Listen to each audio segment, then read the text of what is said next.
exchange ideas, insights and solutions on some of the world's most important difficult problems.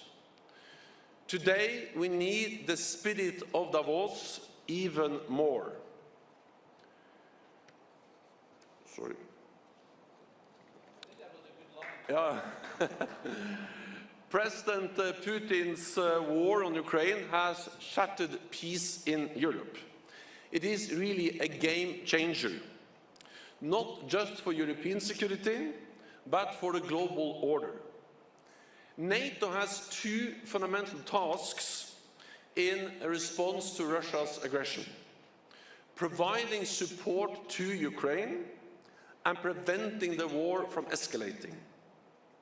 For many years, NATO and NATO allies have supported Ukraine, in particular the United States, Canada, the United Kingdom, and also Turkey, providing equipment and training for tens of thousands of Ukrainian soldiers.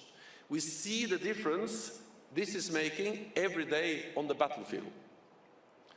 Since Russia's invasion, we have significantly stepped up our support with billions of dollars of weapons and other assistance to help Ukraine uphold its right to self-defense, enshrined in the UN Charter. NATO's main responsibility is to protect all allies and prevent this war from escalating, causing even greater death and destruction. We may have been shocked by Russia's brutal invasion, but we should not be surprised. This invasion was one of the best predicted acts of military aggression ever. In NATO, we shared intelligence, and we made the intelligence public for many months to warn about Putin's plans. Russia's attack on Ukraine is part of a pattern over many years, where Moscow uses military force to achieve its political aims. The destruction of Grozny, the invasion of Georgia, the annexation of Crimea, the bombing of Aleppo, and now the war in Ukraine.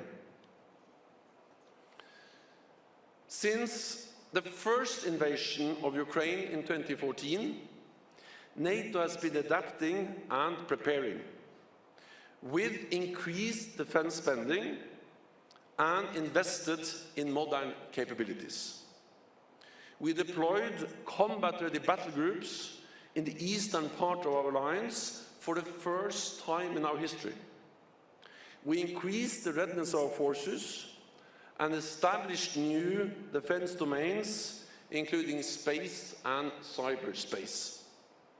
When Russia invaded Ukraine again this year, NATO was ready. We deployed additional forces to the east of our alliance. Today we have over 40,000 troops under direct NATO command, backed by significant air and naval assets. We doubled the number of multinational battle groups from the Baltic to the Black Sea. And we have 100,000 troops on high alert, ready to respond to any aggression and to defend every inch of NATO territory. This is deterrence, to remove any room for misunderstanding or miscalculation in Moscow. Not to provoke a conflict, but to prevent the conflict and preserve peace. Last December, President Putin presented an ultimatum to NATO. He demanded a legally binding treaty to rewrite the security architecture in Europe, to re-establish spheres of influence, to force NATO to withdraw from the eastern part of our alliance and to end NATO enlargement. He wanted less NATO on his borders and launched a war. Now he's getting more NATO on his borders and more members. Finland and Sweden's decision to apply for NATO membership is historic. It demonstrates that European security will not be dictated by violence and intimidation. All allies agree that NATO enlargement has been a great success, spreading freedom and democracy across Europe.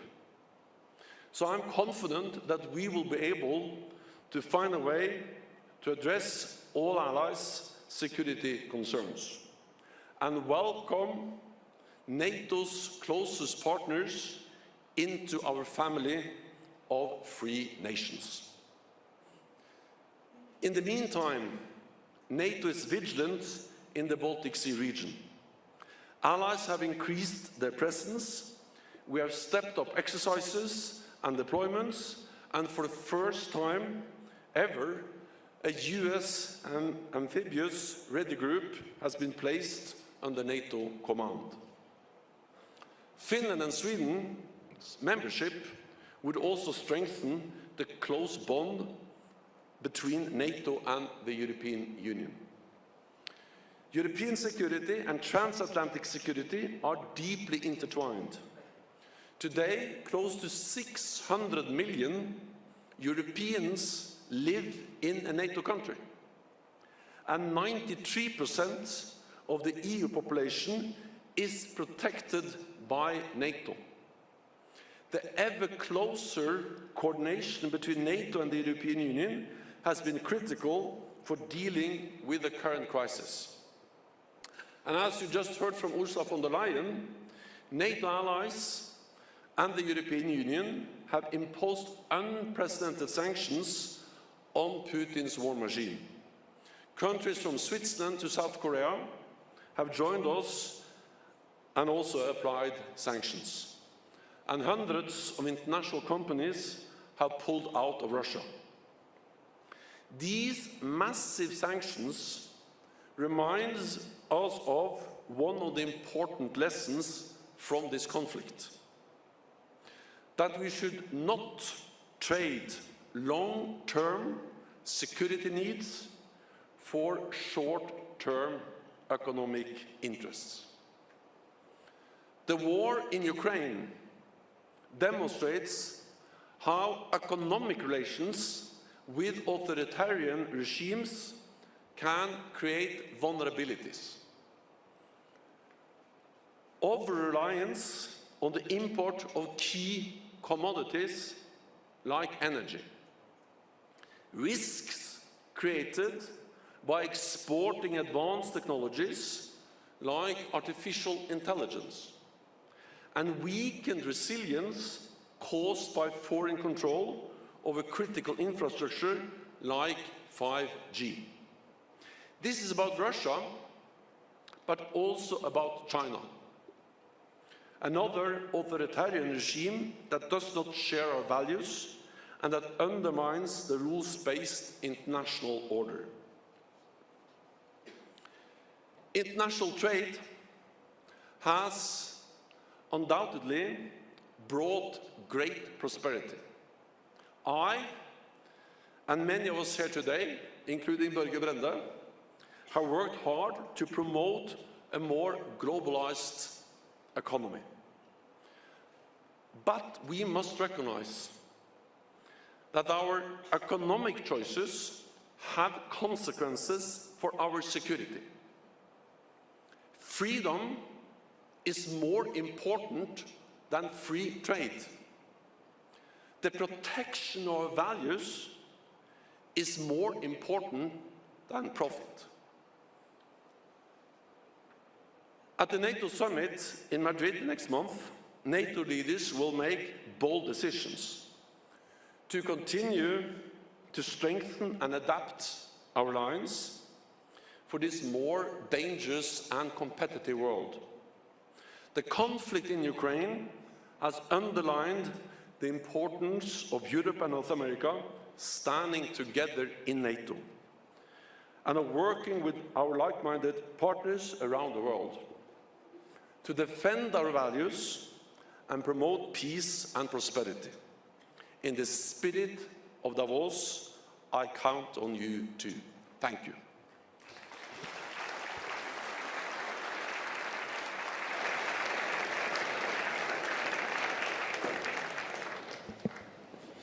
Thank you very much, Secretary General.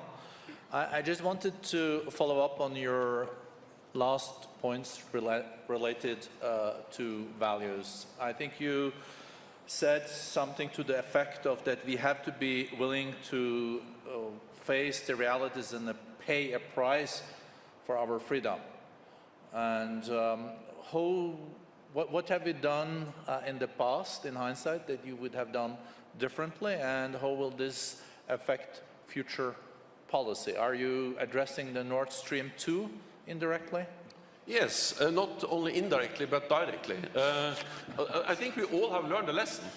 That of course, and you and I, we have actually been active in Norwegian politics, arguing heavily and strongly in favor of free trade agreements, integration with the European Union, globalization of the economy, and more global trade, a more global economy. Free trade has brought a lot of prosperity and wealth to all of us.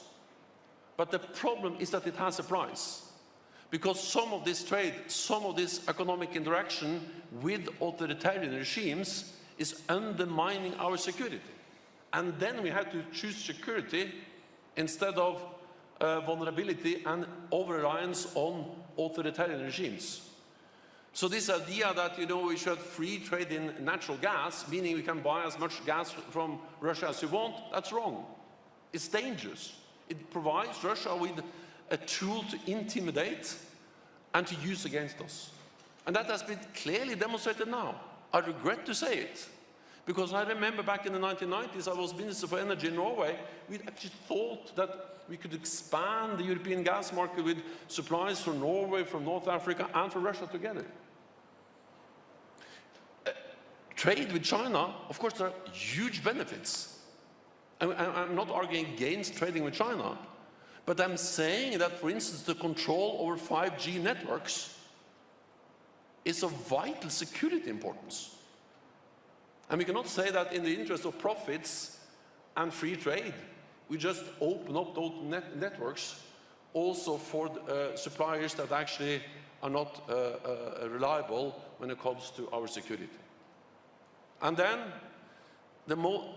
NATO's technological edge, that we have always been in command of the best and most advanced technologies, has been fundamental for our security. And now we see new and disruptive technologies, artificial intelligence, quantum computing, autonomous systems. This is integrated into all the new modern weapon systems. And if you just share that technology, we may earn some money, but we will also undermine our security. And therefore, freedom is more important than free trade, and protecting values is more important than profits. That's a lesson I think we all have to take into account, and meaning that it has to impact the way we organize our economies. Thank you. Secretary General, you also said that what Putin got as a result of his war on Ukraine was more NATO. Is this developing into like a Vietnam War situation for Mr. Putin? Do you think he regrets this? I will not speculate about his feelings, but he made a big strategic mistake. Because actually I believe that one of the purposes, one of the stated purposes actually with this invasion of Ukraine was to get less NATO on Russia's borders. And in the legally binding treaty, President Putin in Russia sent to NATO in December, they want us to sign, it was clearly stated no more NATO enlargement. And now he gets more NATO enlargement. and he has not achieved his strategic goals in Ukraine. The plan was to take Kiev, to decapitate the government, and to control the country. He has been forced to withdraw his forces from Kiev and the north of the country. Russian forces have been pushed out of the Kharkiv region, and the offensive in Donbass is moving very slowly. I'm not predicting the outcome of this war. No one can do that. But I'm only saying the obvious thing, that Russia did not achieve its goals in Ukraine. This plan was a short military operation. It's a long, costly war for Russia. We welcome the fact that Finland and Sweden have applied for NATO membership. I'm confident that we will be able to address the concerns that have been expressed, and that we will be able then to welcome Finland and Sweden as members of our alliance. Just to follow up, Secretary General, on Finland and Sweden, two countries that you know very well and was neighbors of Norway, where you were Prime Minister for a decade. You're saying you're welcoming them, and I think that's very welcomed in Stockholm and Helsinki, but not in Ankara. So how will you solve the challenge from Mr. Erdogan? I spoke with President Erdogan on Saturday, and we have also seen all the public statements, and Turkey has expressed concerns related to terrorism, to their security interests, and then we have to do what we always do in NATO, and that is to sit down and address concerns when allies express concerns. And I'm confident that we will be able now, as we have done so many times before in NATO, to find a way to solve these issues and to agree and then to welcome Finland and Sweden as full-fledged members of our alliance. I know Finland and Sweden well as a Norwegian. They will contribute to our collective defense, to our shared security. It will be in particular importance for the Baltic region. But let me also highlight that, or say that I also recognize the importance of addressing the concerns that Turkey has raised. Turkey is an important ally. Their strategic geographic location is important for the whole alliance, bordering Iraq and Syria. They have been key in the fight against ISIS-Daesh. Black Sea nation, close to Russia in the Black Sea. Then, of course, we have to remember that no other NATO ally has suffered more terrorist attacks than Turkey, and no other NATO ally hosts more refugees than Turkey. So we have to sit down and find a way forward, and I'm confident that we will do so. In the meantime, we need to make sure that we also address some of the concerns that Finland and Sweden has raised about this interim period, and that's the reason why we also have now increased our presence in the Baltic region, an amphibious ready group under NATO command, and more presence in that region of Europe. Thank you. You also said, Secretary General, that of course you cannot predict the outcome of the war in Ukraine. I think many participants at Davos also will ask themselves the question, can this end in a full-fledged war between Russia and NATO? NATO allies and NATO provide support to our valued partner Ukraine, as we have done actually for many years since 2014. Stepped up now, of course. But our core responsibility is to protect and defend all NATO allies. And therefore we need to make sure that this brutal, heinous war doesn't escalate to a full-fledged war in Europe between NATO and Russia. And that's the reason why we have made it clear that we will support Ukraine to uphold the right for self-defense enshrined in the UN Charter, but NATO will not be part of the war. We will not send in NATO troops on the ground and be directly involved in the war. Support, yes, but not be directly involved. And also the reason why we so significantly have increased our presence, military presence, especially in the eastern part of the alliance. There are 30% more US troops in Europe now. We have 40,000 troops under direct NATO command in the eastern part of the alliance, significantly increased over the last month since the invasion. And we have significant air and naval presence. As this is not to provoke, this is to make sure that there is no room for any miscalculation in Moscow about NATO's readiness to protect every NATO ally, so they don't think about attacking a Baltic country or another NATO ally. As long as they are absolutely certain that the whole of NATO will come to defense of any ally, one for all for one, the core idea of NATO, then they will not attack. So then we are preventing war, preserving peace. And that's the reason why we have strengthened our deterrence to preserve peace. Thank you. Last question. We just heard the President of the European Commission, Ursula von der Leyen, talk about Europe's and EU's response to the war by unity and support.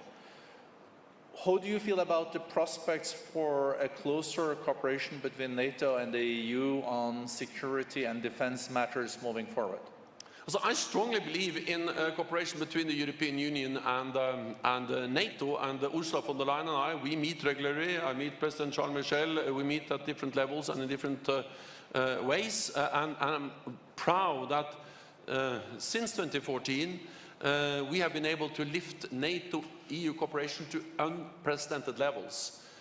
And when Finland and Sweden joins, 96% of the people living in the European Union, they will live in a NATO country, protected by NATO. And 96% of EU territory will be NATO territory. So we share much of the same population, we share the same neighborhood, we share the same challenges. Of course, it makes all reason to work closer together, NATO and the European Union. And we also see during this crisis how EU has been instrumental in many ways, providing support, imposing sanctions, and then also coordinating closely with NATO allies, United States, United Kingdom, and others. And I also welcome EU efforts on defense, because as Ursula von der Leyen just mentioned, for instance, the fragmentation of the European defense industry is a problem for Europe and for NATO. In the United States, there are many battle tanks and one type. In Europe, we have quite few battle tanks and 9 different types. No economy of scale, a lot of extra costs for maintenance, education, and so on. And this is the case on almost every capability. That is too much fragmentation. So the European Defence Fund, PESCO, all these initiatives by the European Union will help to provide new capabilities, will help to overcome the fragmentation of European defence industry, and will hopefully also help to increase defence spending. That's something NATO has asked for many years. We very much welcome it. The only thing we have to make sure is that the EU efforts do not compete with NATO or duplicate NATO, because NATO will remain the cornerstone for European security. This is about resources. 80% of NATO's defense expenditure come from non-EU NATO allies. It's about geography. Norway and Iceland in the north, Turkey in the south, and in the west, the United States, Canada, and the United Kingdom, they are of course critical for the defense of Europe. And it's about politics. Because any attempt to divide Europe and North America will not only weaken NATO, it will divide Europe. So we need Europe and North America together in NATO, strong transatlantic bond, working together with the European Union. Thank you very much, Secretary General. Thank you for your leadership, and thank you for being here. Very good.